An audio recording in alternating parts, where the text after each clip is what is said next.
How we designed our Mazra in Warzone 2.0.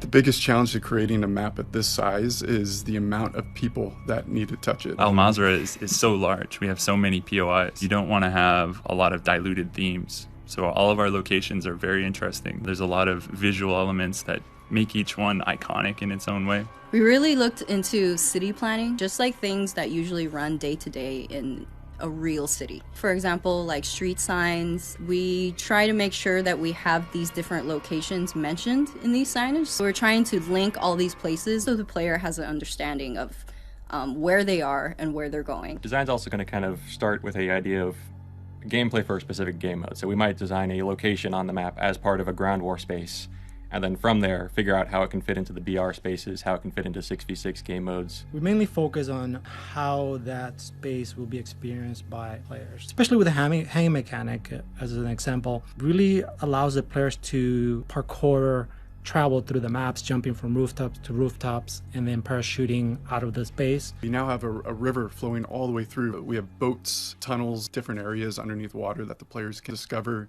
and find new ways to infiltrate certain areas. Some of the new features that we're introducing in Al Mazra is the introduction of AI, which we have strongholds which are heavily guarded, buildings or locations in those points of interest that usually hold some of the better loot. Once you start engaging that, there's a good chance that other teams are going to hear you, and they're trying to reach the same loot. So it creates this awesome dynamic. You have these two teams or multiple teams engaging the same location, all to get to that good loot. The players can really take advantage of the new terrain and play against their playstyle. If you want a vantage point, is the Mount Zaya Observatory. I personally like to drop down there and just kind of, get my bearings. It's fairly open, so it's really easy to just dominate the space.